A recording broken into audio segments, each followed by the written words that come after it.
so that means he must have got the message. Okay, there's still 12 people in the audience, guys. Need to see that number drop so everyone knows they're not supposed to still be in there. Admit. That's a awesome hat, Justin. Now I want one. Thanks. It's getting chilly here. We're about to get 16 inches of snow this weekend. Oh, I need to get my board out and come to wherever you are. That's awesome. Yeah, it's pretty flat around me. There's this place called Blue Hills, not too far away. It's got some small slopes, but Nice. I'm not in the mountains. Nothing crazy. Okay. No. All right, we've got everyone on here. Admit. All right, perfect. We're only 2 people left in the live audience. I'm going to cut the community stage as soon as those 2 last people have jumped out. Hey, Big Jake, there's a message in general. We're actually doing it over on Google Meet. So I've posted the link meeting in main chat. I'm just keeping the stage open for any last minute joiners, but we're going to be shutting this stage down pretty quick here. 1 person left in stage. I love this community. Very quick adapters. Fingers, I'm not sure if you're still, main chat has a message indicating where we're going to be hosting the session today. Guys, the drawing is closed now, FYI. For the people that are scrambling to get their entries in last minute, it is closed. So, yeah, if your name does not show up on the list, it means you missed the cutoff window. That's it. And we're going to do this in front of everyone so there's no surprises. Justin, goes without saying, I hope you're okay. Are you okay being recorded since you're on video? Oh, yeah, I'm fine. Yeah? Sure. Okay, all right, because we are recording. So just for everyone, this is, again, the video is only going to be shared to private Ignite YouTube. So it'll only be available for people in the Ignite community, preferably. So it's not necessarily going to be going out to far and wide channels. Hey, Jake, welcome. We're going to get in there for a second. How you guys doing?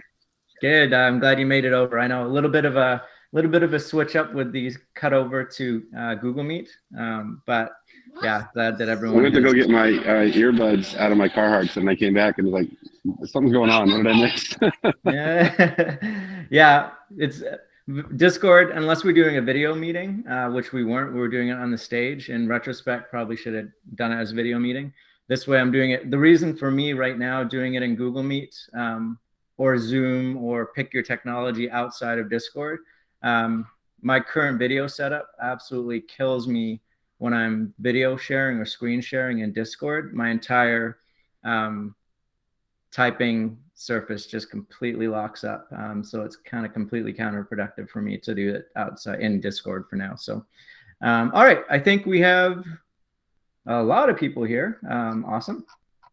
And Fingers, you're still in the audience. I'm going to give like 1 more minute and then I'm going to exit. I'm going to end the stage. So, you know, JP, I want to say that person was a holdover from earlier, because there's a couple times I went to go, oh, somebody's in there, and I went and checked, and that name was just sitting in there for all day. Got it. Okay, good to know. Oh, maybe oh yeah, so he's the one that's been on the listening all day, because I saw that ITF community list. Okay, all right. I saw somebody's in there. I was like, oh, maybe I'm missing something. I go in, I'm like, no, just let Fingers go. All right, okay. I will exit the stage then. Perfect. That's good to know. Yeah, I did see that earlier that somebody was in there listening, but I didn't actually jump in to see who and what. So, all right, exit and end. Perfect.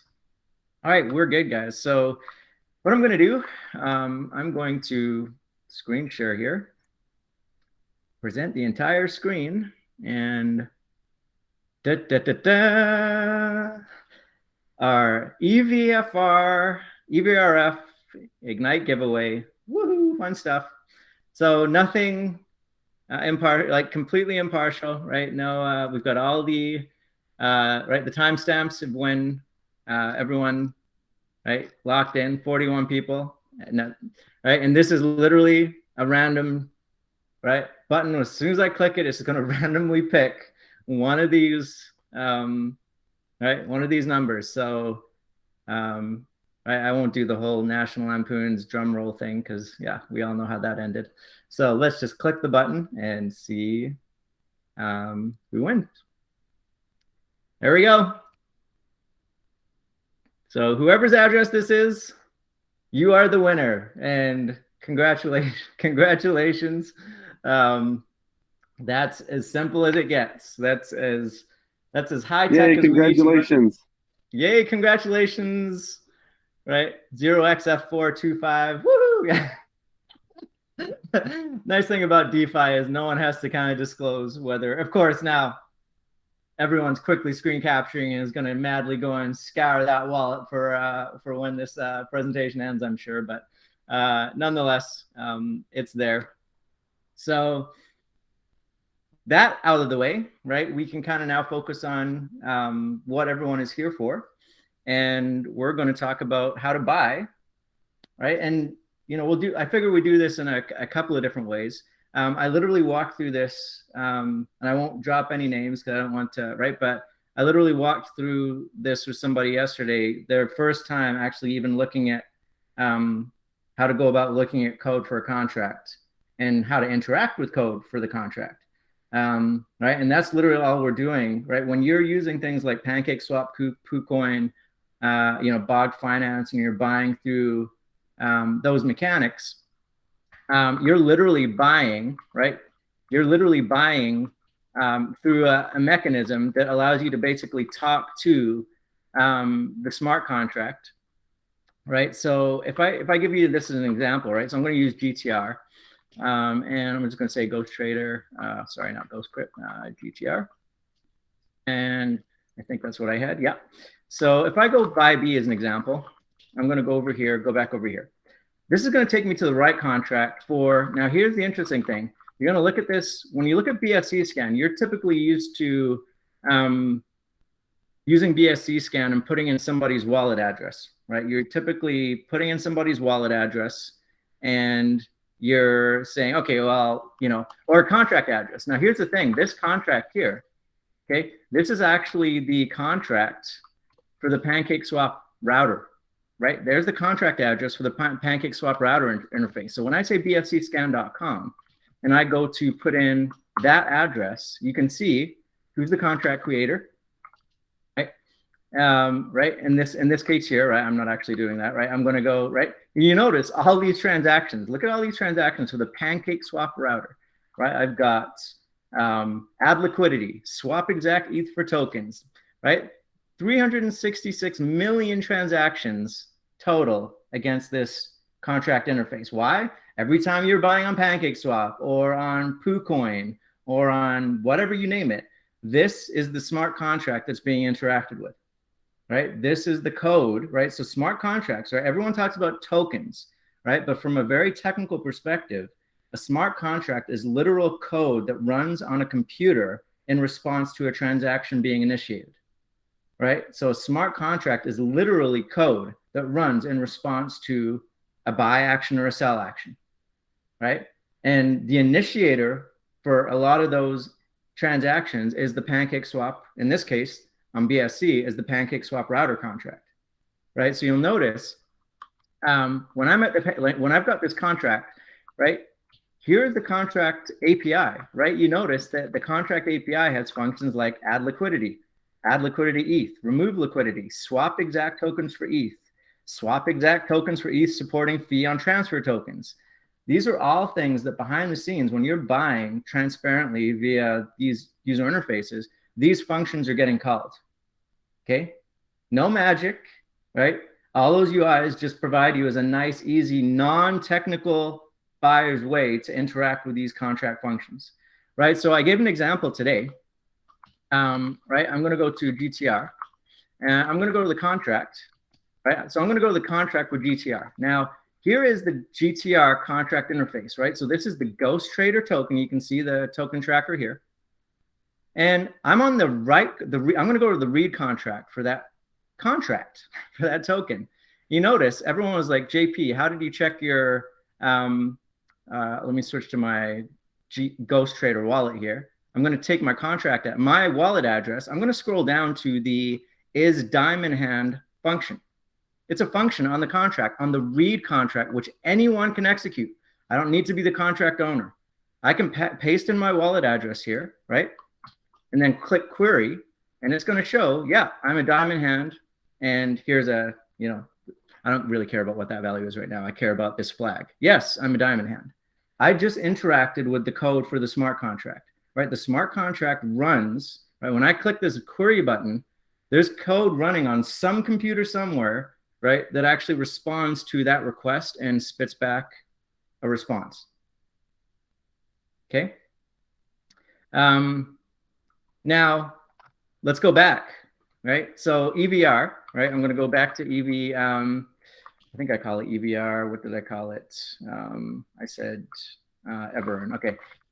I'm going to say EverEarn, right? So EverEarn is the one we're doing next, right? I'm going to say contract, go back to EverEarn. So here is the EverEarn, not this one. Let's go over here.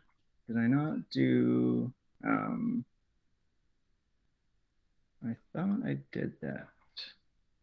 Oh, that's my bad. That's because yeah, that's fine.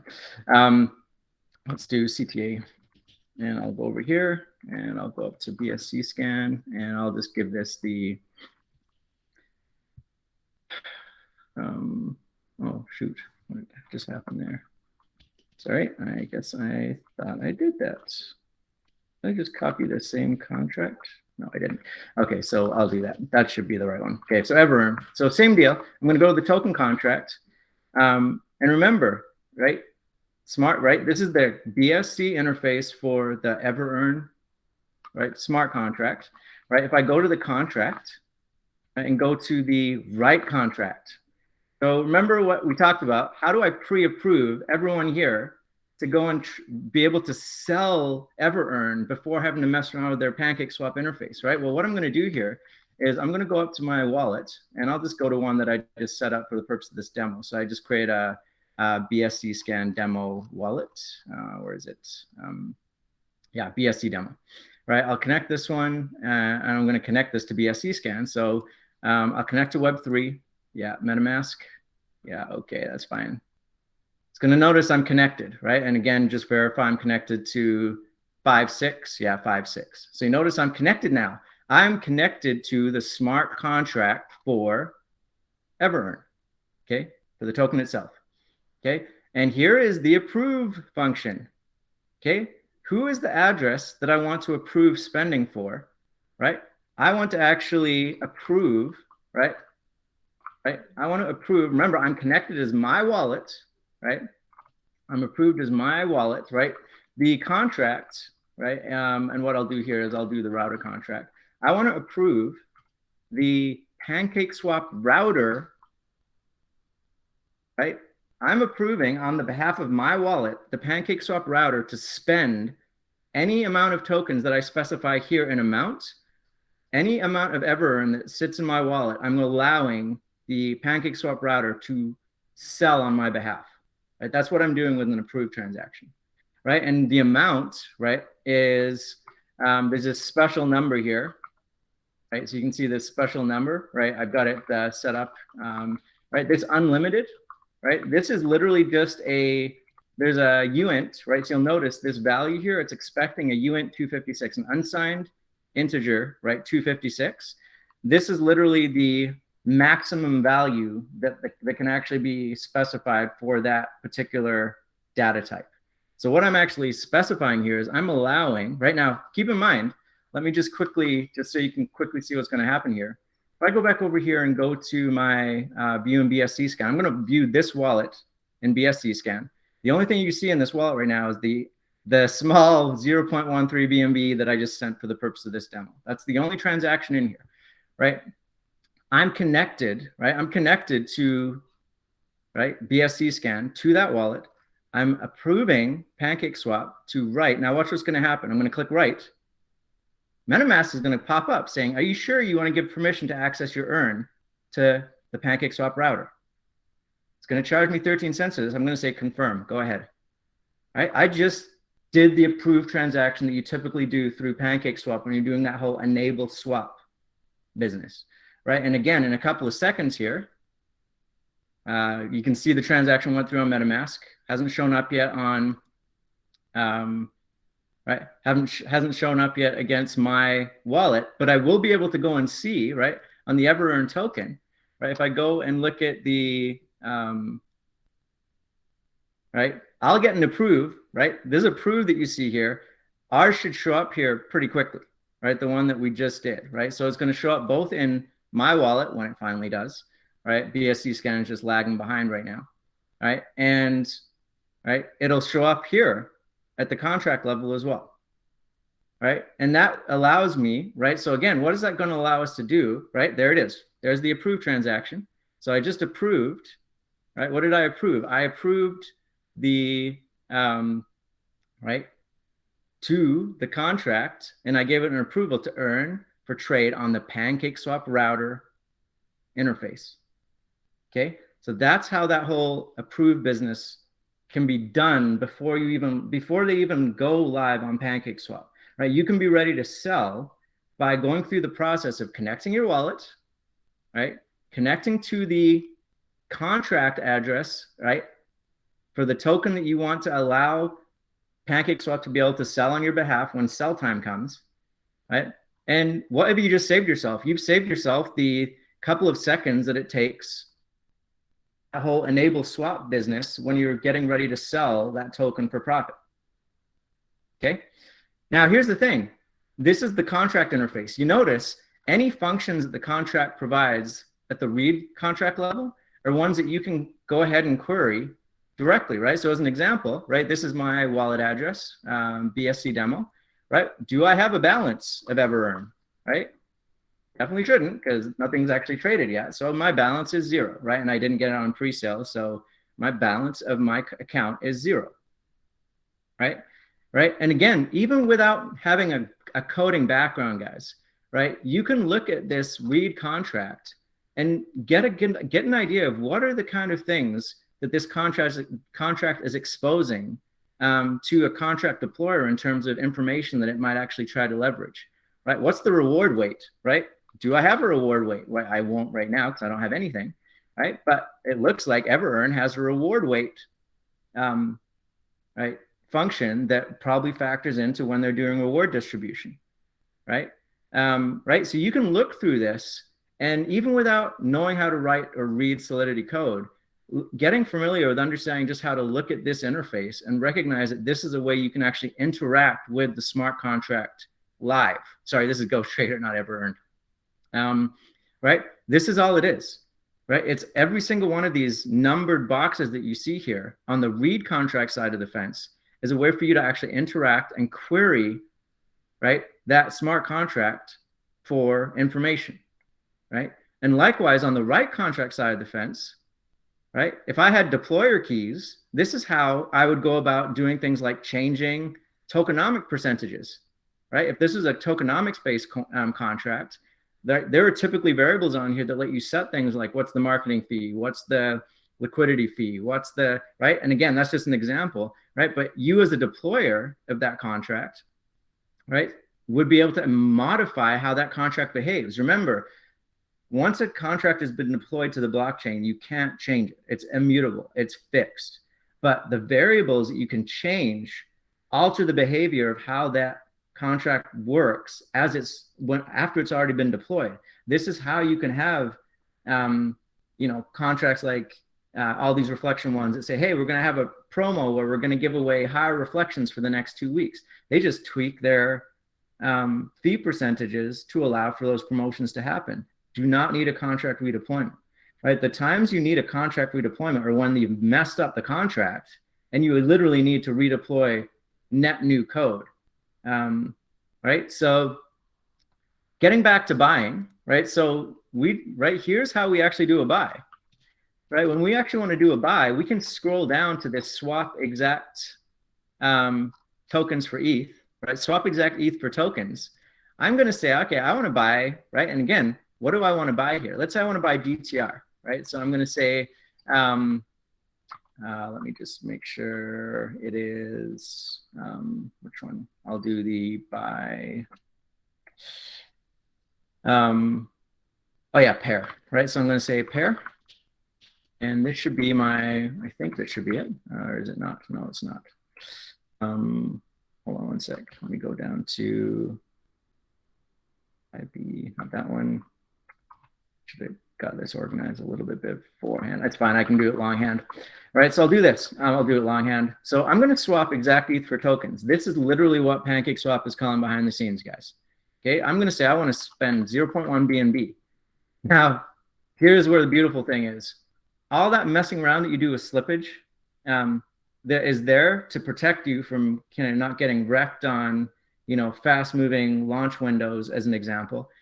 When you're buying this mechanism, you're buying because you want to buy in quick and you don't want to mess around with that interface. I can literally set my amount out min to 0. That basically says I'm market buying. I don't care about what's happening with the price change right now. Okay, right? So that literally says get me as many as you can for the BNB that I'm putting in, right? And what you'll see in a lot of cases when you do this type of buy is behind the scenes, the exchange is actually going to make several buys behind the scenes at different price points. Right? Because you're basically saying, I do not care about slippage, right? I'm doing a launch buy. I want to buy as many as I can for whatever I can get at, which means what? When you set your gas rates accordingly and your gas limits accordingly, these transactions don't typically fail.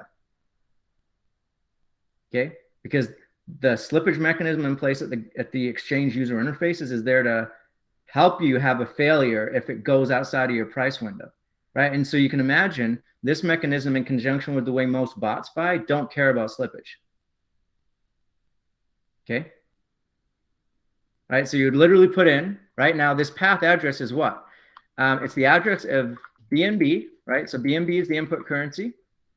And the output currency is, in this case, GTR, right? So I'll just say GTR, right? So this is an array, right? So this is an array of 2 elements. The first element is the source currency, which is wrapped BNB as far as you care, right? And the second parameter is the output currency, the token that you want to receive, right?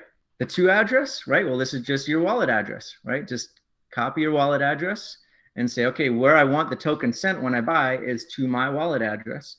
And this deadline is the current Unix time, like, right, is the time in Unix time that you're willing to wait for, right? So I just bookmarked a thing here, right? Unix time, I'll save this, I'll share this, locate this URL after the fact. You can use this. I've got tools that I do for this, but other people use this. You can put in, okay, well, I want to say the next time in, right, the hour is going to be, let's say it's 6:30, right? So I'm going to say 18:35. Right? And there's the time. So I can grab that timestamp, that Unix timestamp, okay? And that becomes what I do, right? When I'm over here and I want to actually make this buy, I'm going to put that in as my deadline, right? So 6:35 is when this transaction times out. If it can't satisfy or do me a buy or do a buy for me, and I typically do 1 to 2 minutes, but this here is set for 5 minutes just for example purposes. Right? And literally, right, when I connect, right, so if I connect my wallet right now, so if I connect to Web3 and I'll connect to MetaMask and I'll say, okay, right, so you'll notice what's going to happen here is I'm going to be on my BSC demo and I'm not going to spend 0.1. I'm going to spend, let's do half of that. So let's go, I'm going to say 0.06, right? Swap exact Ether token 0.06 and it's going to be BNB is the input, GTR is the output. And let me just make sure that I'm actually buying GTR. Yes, I am. All right. And I'm going to go right. So here's the thing. You're not, right? When I press right here, because I've got a 5-minute window, I can just leave this window open, ready to press confirm whenever I want in the next 5 minutes.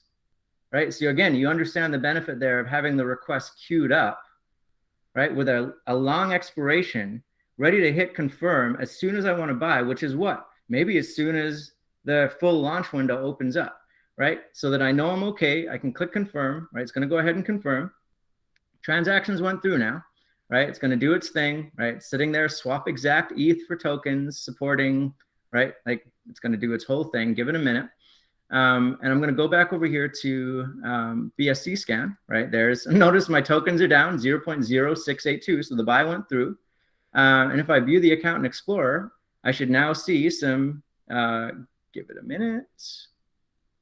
Right, I should now see some GTR, right? There's my, right? If I look at the transaction, I should see how many GTR I got. I got 24.6 and 591 point, right? Right, 034, right? Whatever, it doesn't really matter. Point is I got GTR, right? I've got GTR in my wallet now, right? If I actually added GTR as a token, right? So if I go, sorry, GTR, sorry, let's go Control L, GTR. I'll just copy that, right? Just so we can see how much I actually got concrete. And I'll import, dismiss, and I'll import the asset. And I'll token, add the custom token. So I got 591 GTR is what I actually picked up. Okay. And again, notice that was all done by interacting with the PancakeSwap router smart contract. Okay. I called the swap exact ETH for tokens function, right? Swap exact ETH for tokens. I said, I don't care about how many I get, just get me as many as you can. Here's the source currency, which is BNB, wrap BNB. The output tokens I want is Ghost Trader. And the address I want those tokens sent to when you pick it up is my wallet address. And I could do the inverse for a sell. I can do the sell via swap what? Swap exact tokens for ETH supporting fee on transfer tokens is one example, right? So same deal. I would put in the amount of GTR that I have. The amount out is I don't care how much BNB I get, just get me as much as you can. Path is the inverse. I'm going from GTR to BNB. Address is the same, my wallet address. And deadline, same deal.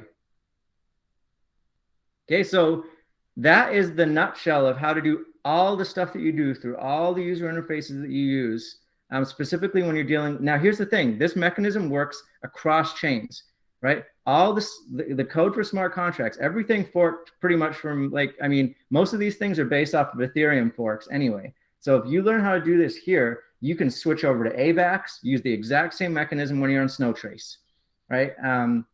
Right, the exact same mechanism when you're just dealing on the Ethereum network. If you're using MetaMask, and this is why I tell people get used to using MetaMask, is you can jump between these chains, right? Avalanche, Binance, Testnet, Ethereum mainnet. You can jump between those chains just as simple as it is to click a button, and now you're trading on that network, right? So you can see why, as a, we'll call it a power user, Trust Wallet just completely falls apart when you start going cross-chain, okay? Or using this mechanic. Okay, so what I'm going to do, I'm going to stop the video portion of the demo here. If we can cut back over to the stage, it'll be a much simpler venue for us to do Q&A.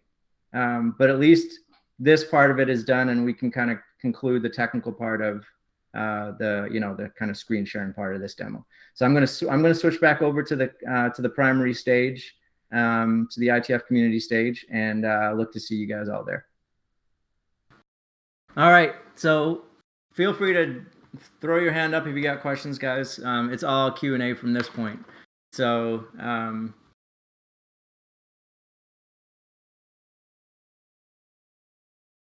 Justin. Hey, man. So that was a really cool tutorial, and just to kind of beat a dead horse about it, if we had gone about that way, trying to get in on EverReflect, because that launch was so crazy, so many people had problems with the contract, do you think we wouldn't have faced issues like that? I think that you would have had the opportunity to set a very high gas limit, because one of the things I didn't show, and it would have been the last part there, is with MetaMask, after you've submitted a transaction, you can actually tweak your gas fees and gas limits after the fact to increase the speed at which your transaction will get processed.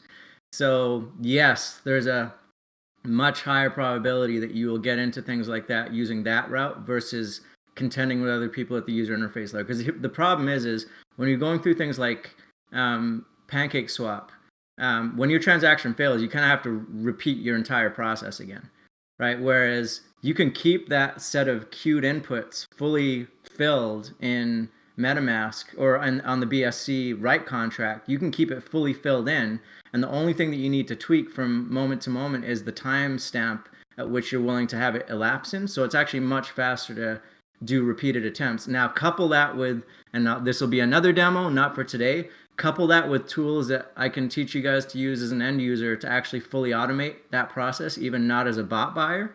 You basically can't compete with it as a person, right? So even as a non-bot buyer using a small handful of automation tools, what I just showed you how to do manually, and I did it on purpose manually so that when I do it automated next time, you'll see how much quicker. And again, I've got some pretty wicked tooling just for using my browser as a regular user, but when I use the tools that I use as an automation user, it's a completely different story. We're talking about filling in that dialogue in a matter of under a second and hitting the button to do both the submit as well as clicking the button in MetaMask, all fully automated, right? So you can't touch that if you need to do it from a repeat attempt perspective.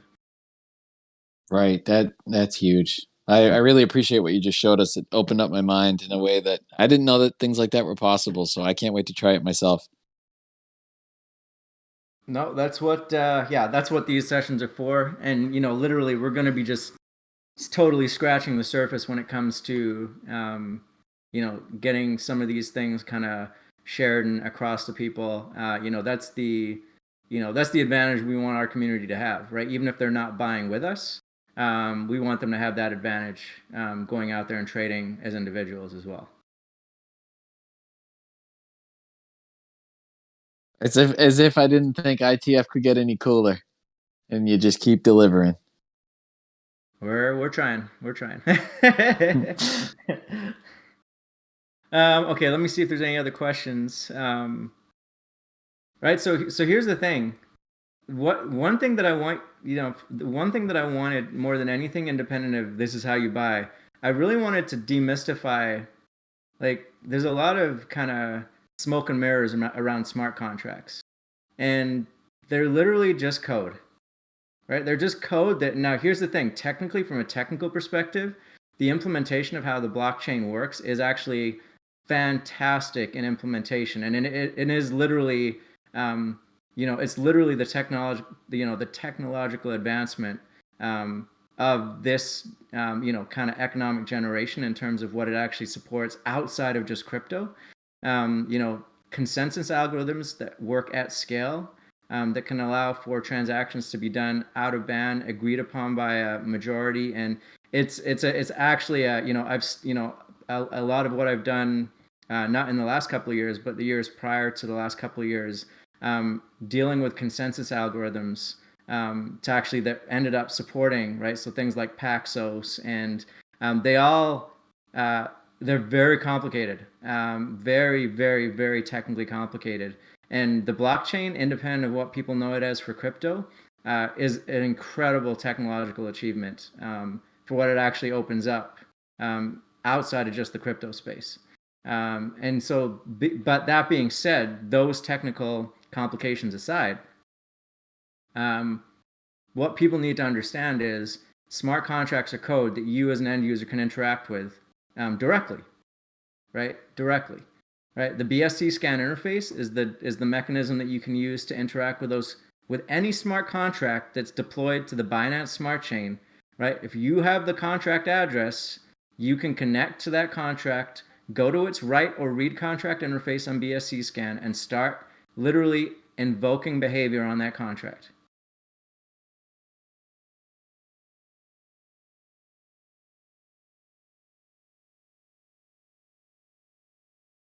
I'm just processing what you're saying. I love it. Yeah. No, that's really cool. And like the more that I learn about blockchain and in terms of how it functions is like these different layers of information transfer and consensus protocols and all that, like the more my head explodes and expands and I just want to learn more and more and more. So I know I sound like a broken record, but I appreciate it so much when you show us this stuff because nobody I know could show me this. No, and the reality is most people won't, because most people want to keep it this esoteric, unapproachable thing, and it's absolutely not. A large majority of the space takes advantage of people's kind of lack of knowledge in this area. But what I hope I just showed is how actually completely approachable it is, and it is. right? We literally just approved a token contract, right? I'm sure once everyone gets and I'll be excited to see it for myself. Once the video gets out there, because people are like, didn't quite remember how he did that. I'll be surprised if we don't see every single person who's moving on EverEarn tomorrow actually pre-approving themselves to trade.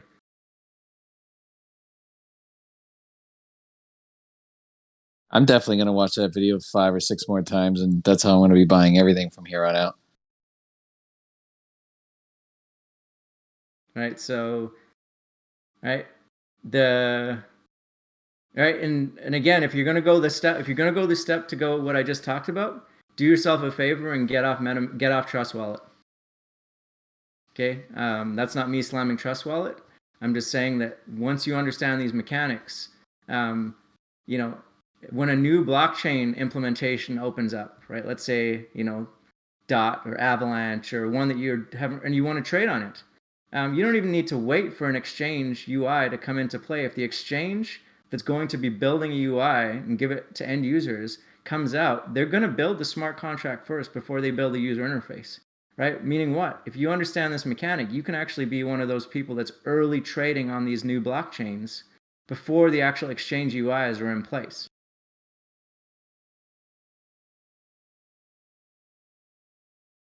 Okay, let that sink in for a minute, because that's a big thing. That's a big That's thing. amazing. Yeah. Right? It's a big thing. Right? Right? No one builds the user interface first and then writes the smart contract after. It's not how it's done. Right? They write the smart contract first so they can get all the tests, do all the, find all the bugs, potentially redeploy the router contract if they got issues with it. But once that router contract's in place, right? If I literally took you to Snowtrace right now, right, which is the Avalanche equivalent of BSC, the only thing that would be different on its interface is when I click on its write contract methods, it's going to be, instead of swap ETH for tokens, it's going to be swap AVAX for tokens. It's the same thing. And did you say that that swap ETH for tokens, is that because EtherScan built out BSCScan? No, it's because the Binance Smart Chain, BSC, is a fork of Ethereum. I didn't even know that. It's why we've got the concept of gas, right? We have Gwei, they have Y, right? Or Wei or Gwei, right? Like BSC, the Binance Smart Chain, is just it's a fork of the Ethereum blockchain, right? Just with much smaller gas footprints, which allow, like the reason that people love BSC over ETH for people that are just getting into trading is, as an example, right? And I just gave this example. I have like over $1,000 of Shiba Inu sitting in my wallet that I can't sell because the gas fees to sell that right now are over $11,000. Oh my God. That is stupid. Right? Right? And right, so BSC being a fork, right? Right? An implementation fork of the Ethereum blockchain, right? That's why you see a lot of the naming characteristics like swap ETH. Well, we don't have ETH, we have BNB, right? That's our ETH, if you will, right? But the nomenclature and the naming around the functions is all the same. Right? So different blockchains implement different characteristics, and they have different consensus algorithms that they use that can cause things to execute and settle faster than others, right? BSC is fast. It's not the fastest, right? Right? Blockchain is this, like, blockchain, when I say blockchain, Bitcoin network is one of the slowest, right? For as much as everyone touts Bitcoin, it's the slowest and the most energy intensive of the blockchain implementations.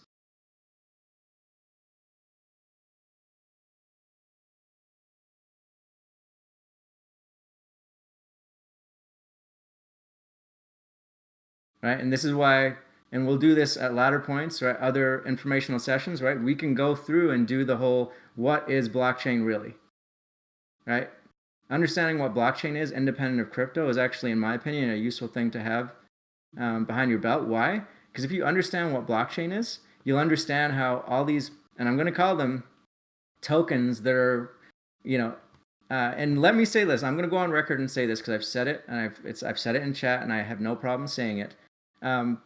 Please be smart enough to recognize the proliferation of tokens that are launching right now and have been for the last couple of months that are purely there to capitalize on people's hype buy around reflection tokens.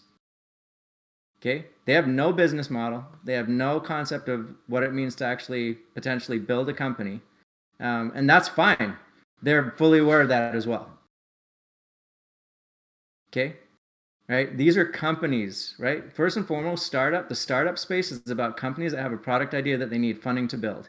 The BSC space for those companies, I'm not even going to call them tokens anymore, is just public VC funding to get that initial seed that can get them over the start line, let alone the finish line, to actually build something, right? So when people are like, when utility, well, let's start building something when we've got the money that we get from you guys from our launch.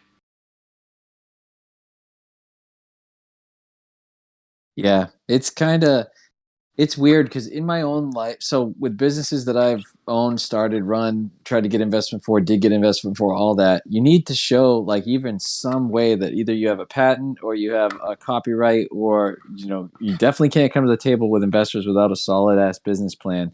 Yet I go to these crypto plays and I'm just like, oh, ever reflect? Nothing? Great, here you go. Money. Here's money, money, money. You know what I mean? Because it seems like such a quick and easy thing, but Oh, really, I'm not calling out any one. I'm no, just no, no. like, no, I'm not calling out I any get one that. project in particular, right? Yeah. So I It's don't just want to kind of, yeah. all projects. I couldn't sit across the table in person and get investment on something if I didn't have a patent or a business plan at the very least in hand. Yet we go around throwing money at any project on here that literally is just a promise of utility in the future.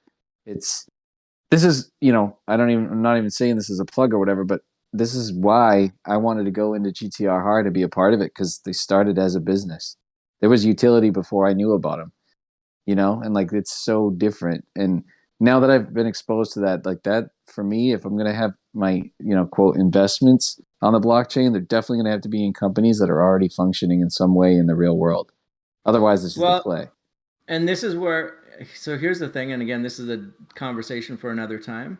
Um, there's massive money to be made in recognizing that you're not making an investment, but you're doing a trade, Mm-hmm. right? And this is why I keep talking to people about differentiating between investments versus trades, right? Our capital building phase is purely about trades, right? This is why I'm telling people not to get super emotionally invested in these companies, because they're not going to be here a year from now, more than likely, in 70% or more of the cases.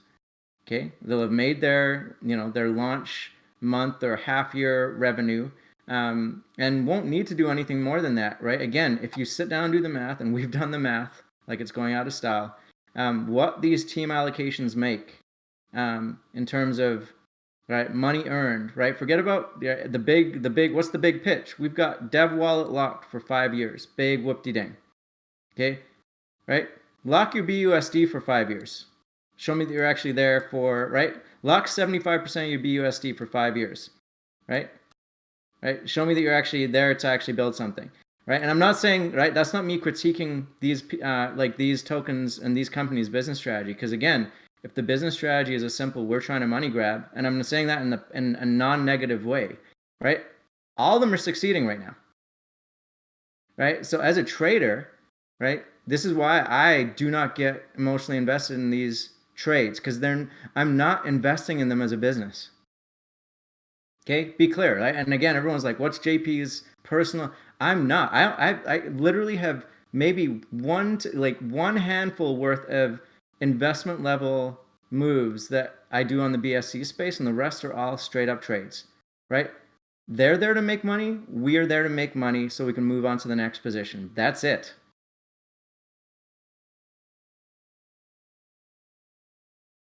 Okay, so the reason that I want people to learn these tools is to become more effective traders. Okay, we can have talks about investing till it's going out of style. And there's plenty of things to talk about on the investment side of the fence. There's lots of things to talk about long-term investing, right? We did our first move for an investment style move today with GTR, and it's not going to be the last one. But I will say that for the most of the stuff that we do on the BSC space, everyone, right? Just so everyone's clear of understanding where my perspective is on what I think the focus should be on how most of these moves should be played. We get in early, we get out early, take profits, move on to the next one. That's it.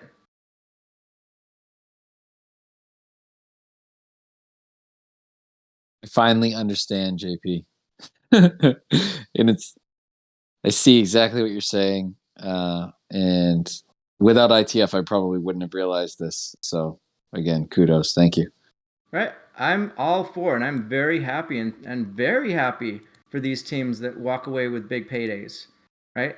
Right. I'm not like, I'm nothing but thrilled for them. Right. This is not me, right, discounting anything that they're doing. And even the ones that are actually genuinely trying to do something, great. Okay. But banking on these companies, 70% of which are, and I'm going to say in the nicest possible phrase, are going to be vaporware that disappear in the next year. Diamond handing those positions and putting your hope of retirement in somebody else's hands is not wise. It's not wise investing, let alone trading. Right. So Ignite over the next year, right? If we have 100 moon bags in, right, reflection based or interest yielding positions that are not, right, that are just there doing their thing after we've long moved on from those positions, that's a huge win, right? It means that we executed well as a group, right? We took profits, right? We left a moon bag so that that move group can kind of be perpetually part of whatever, you know, interest payout happens for that particular move, and we move on to the next one and rinse and repeat. And again, because we're not selling anything, we're still not selling anything, right? People will move with us or they'll move independently, right? There's absolutely no benefit to Ignite to share any of this information with anyone, right? Other than us truly standing behind this whole thing of us wanting to have a community of people who are actually more savvy, technically savvy traders, because ultimately that still just benefits the Ignite community as a unit when people decide to go on moves together, right? So there's literally no benefit, right? And the reason that when we get the bot ready to actually open up for use by community, right? There's literally, and people are going to start to see this, and I think people already saw this today. The reason that I threw out that suggestion of let's as a community actually come together and pool whitelist addresses and let the bot buy via the whitelist addresses, right? It'll get in probably 80% more efficiently than any one group of people can, and the addresses that it manages to use in a pre-sale, all we're asking for is 10% of the tokens that you would be allocated going into the what? Going into the move pot for that move anyway, right? It's not going to be for the benefit of Ignite. It's going to be for the benefit of the move that's moving on that token, right? So again, think about it. A lot of people have not gotten burned enough yet by the whole I got my whitelist spot and I didn't get my pre-sale spot because it got heavily botted. You're going to get heavily botted. Okay, everyone very quickly is going to realize that all these anti-bot mechanics that get put in play, they're literally just marketing. They don't stop the bots, guys. Okay, please understand that. Okay, and we'll get into bigger technical detail about why anti-whale mechanisms just don't work. But hopefully people are starting to get an understanding of why it literally just ends up being kind of rote repetition kind of marketing phrases. We're anti-whale. We only let 0.x% sell at a time, or we make sure, like, it's all noise. Okay, it's all noise. Okay, and the more technically aware you get, and again, we don't need everyone here to be programmers by any means, but the more educated we can actually help our community become, the more you'll at least be able to spot those statements for what they actually are. Okay, and again, that's not a slam to those teams, guys, right? Sometimes the team members themselves, not having technical backgrounds, are repeating phrases that they have heard that they don't fully understand. Okay, don't assume that every token that launches has a strong technical team behind it. It's not always the case.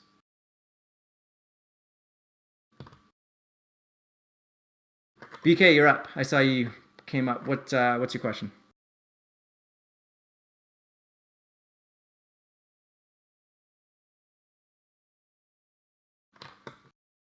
No question. Okay. Any questions?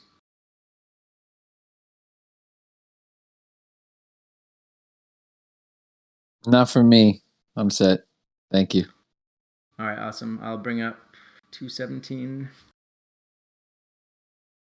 Yeah, quick question. I missed the first part of the AMA. You had mentioned a video, and someone mentioned in the group here. Where will that video be whenever the AMA is finished up? We'll share a link to it in main chat.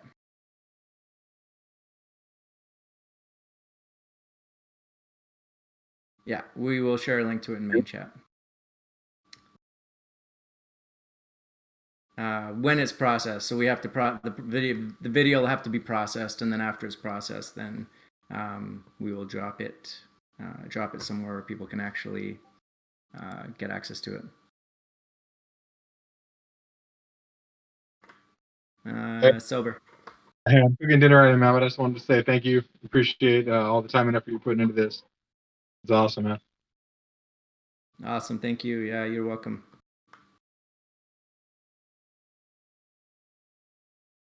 All right, and here's the thing, right? Like any of these times you're going to hear me speak, and I know I can catch myself sounding like very passionate and kind of very, when I call it strong in some of these statements, it's I really do truly believe that there's enough room in this entire space for lots of people to win and win big. And there's no, in my opinion, no need or reason for any element of greed or kind of information kind of hoarding or any of that stuff, right? At the end of the day, if somebody's going to jump in here, look at this video and run off and, right, not trade with us, that's fine, right? At the end of the, right, we can't stop that, and we wouldn't even want to try to stop that. People are going to do what they're going to do. And the people that are going to join us on this journey are going to join us on the journey, irregardless. And I think that's already right now proving itself over time, even though things are still very early on. So now of course, having the technical backgrounds that we have, there are absolutely benefits to not necessarily, paying full attention to the man behind the curtain earlier than we absolutely need to, right? So yeah, we have a lot of stuff. I mean, again, we could spend, we didn't even go through and walk through that whole, the giveaway mechanism, and right. If I showed you, and we could do it another time, like behind the scenes, the stuff that we're building and have built already, that we're using to inform a lot of our decisions. It's, I mean, even to the point where we actually have a meeting, we actually have a meeting set up with Karth from GTR for tomorrow morning, because we have some questions that came up with variables that we kind of were playing with that have us have questions about our GTR play, and he's going to need to be able to address them. So again, it's all data-driven questions, data-driven decision-making. That is exactly what we are about. And, that's what we hope to be able to kind of offer this community as we kind of scale out, is this ability to make better informed decisions around whether it's trades as an individual or trades as a move group, when it's a group working together. So yeah, that is, but again, we're kind of doing this all in the open in front of everyone. And, there's obviously rough edges and rough spots as things kind of, kind of move ahead, but we're just thankful that everyone's got, patience for us as we're kind of, building out, in the mix here. And again, we're doing it, in the only way that we thought was the best way to do it, which was not to seek external funding while we build this thing together. And at the time that people find value down the road, if we end up launching a token, it's going to be just an absolutely pure, bonus to people that have joined us on the journey thus far, right? So,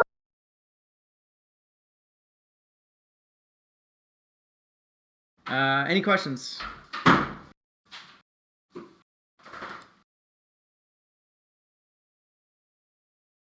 Either I did a really good job or a really bad job, and or I'm gonna go with really good job. I'll just assume the best, and also assume that if there's any questions that aren't being asked right now, that people will, follow them up with questions in the chat. But again, how do you reinforce the information that I just shared?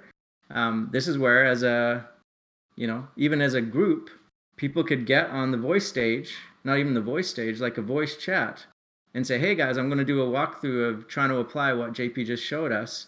whoever wants to jump in with me, right? Jump in and again, that's how you kind of reinforce the learning process is go ahead and try it, right? Go ahead and try it and do it in front of a bunch of people so that they can kind of learn along with you.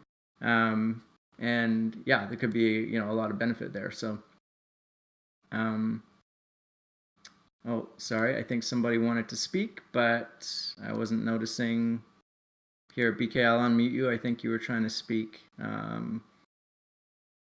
can't unmute you. So I can't unmute you because you're not muted. I don't know if you had a question.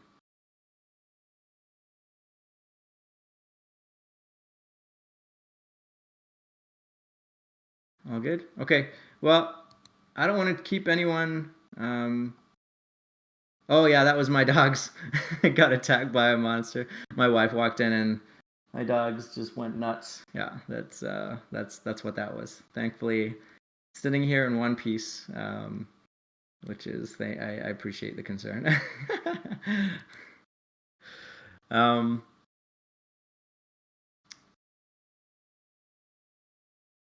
right. Yes. I'm not sure what yeah, exactly. Somebody just sent me the PDF for, yeah, and I've seen it before, so I'm not surprised, but yes, you're seeing the Snow Trace AVAX router contract and all the functions, right? Add liquidity AVAX, remove liquidity AVAX, right? Right. Those are all, right. The Trader Joe router contract, right? Trader Joe is the primary exchange on AVAX, right? On Avalanche, right? So that is the equivalent of PancakeSwap for the Avalanche network. So when you want to trade microcaps, if you will, on Avalanche, you typically do it by buying AVAX on a central exchange, buying AVAX on a central exchange, and then trading that AVAX via Trader Joe, right, or PancakeSwap. Trader Joe and PancakeSwap being analogous, and you'll trade to the microcaps in the AVAX space, and that's how you will get into things like, well, you pick a token on the AVAX C chain network that has launched in the last several months, and you've probably bought it via Trader Joe. So, yes, whoever sent me that PDF, that's the place to do it on Snow Trace.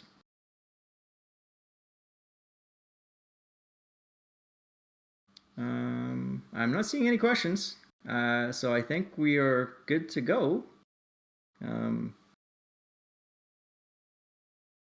Hit the unmute button, bottom from the second, bottom second from left. Okay, hold on. Somebody's telling me how to unmute someone.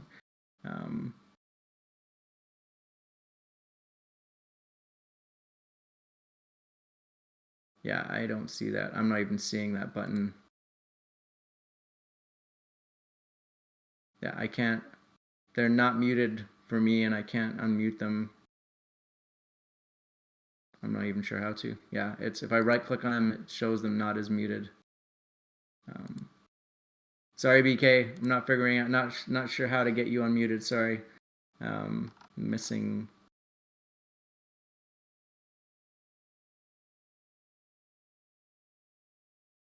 All right. Okay. I think that's about it. Doesn't sound like we got any questions. So, oh wait, we got a question. Somebody's coming up. Irish. Hey, Irish. Hey, everybody. Hey, JP, earlier that video you were demonstrating, is that pretty much how you do every one of your buys these days? You don't go through No, any. not at all. I don't buy through an interface at all. All my buying for the last little while has been done through the bot. So. Okay, but your bot is interfacing right there through the right contract on BSCScan? Exactly. It's using the router. It's using the PancakeSwap router contract to make its calls. Exactly. Okay, and then when you were talking about grabbing that timestamp from where is that? What is that based on? It's a Unix timestamp. It's the current time. So basically, when you I'll send the website out, and there's other ways to do it if you've got if you're a programmer. But you don't need to be a programmer to do it. You can hit the website. You can put in the time of day that you want to have the transaction timeout. Hit the generate button, and it will give you the Unix time for that time of day, and that's what you need to do for when you're doing the timeout. Because it's basically you're basically right. So typically, what you do is probably a minute or two from the current time that you're at, and generate the time for there, and then paste it in. And then from then on, if that expires and you need more time, you can just go and just manually change one of the numbers to a different number real quick, and it'll extend it. Exactly. You only need to change the one number and then reattempt. Okay, cool. Yeah, I'd like to run through a couple of trial things with like just 0.01 of a BNB or something on something I don't really care too much about, just to see how it works. Yeah. Well, when you do that, if you do it on the voice stage, like not on the stage, but do it on one of the voice channels, like do it on the Investor Talk channel, then you can share your screen and I can walk through it with you the first time, because I'm sure other people might watch as well. What, you available maybe tomorrow to do something like that? Yeah, probably tomorrow after 5 Mountain. Okay, yeah, let me check into that. I appreciate your time, buddy. Yeah, awesome. All right. No other requests to speak. JP, just to be clear, for buy, you have to use token contract address to approve, and for sell, it will be. Oh no. For buy and sell, you're always going through the right contract for the PancakeSwap router, right? So remember. So again, how do you know that, right? So when you look at the top, and I'm going to paste this in to the main chat. Here is the contract address for the PancakeSwap router. PancakeSwap router contract. Shoot. Contract. PancakeSwap router contract. So sorry, I just pasted it into main chat. That is the contract address for the so that is where you have to do all your buys and sells. You connect to that contract address, and you're putting in your wallet address as the recipient, right? The to address. When you're doing buys and sells, the to address will be your wallet address. Okay.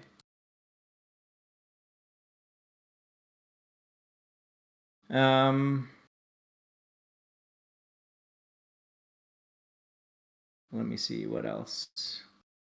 No other questions coming up. I don't see any. No requests. All right, awesome. 7-Eleven.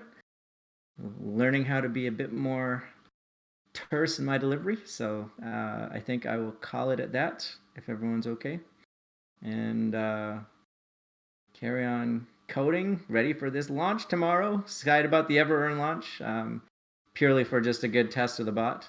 I'm going to be running it in 2 probably not the right stage to talk about this. So that'll be the Move 4 group or the Move 3 group. I'll address that too. So anyway, great to talk to everyone. Thanks for taking the time out. And yeah, feel free to fire any questions you have in the chat, and appreciate everyone's time. Okay, God bless. See ya. Thanks, JP. See you later. Yeah, thanks a lot.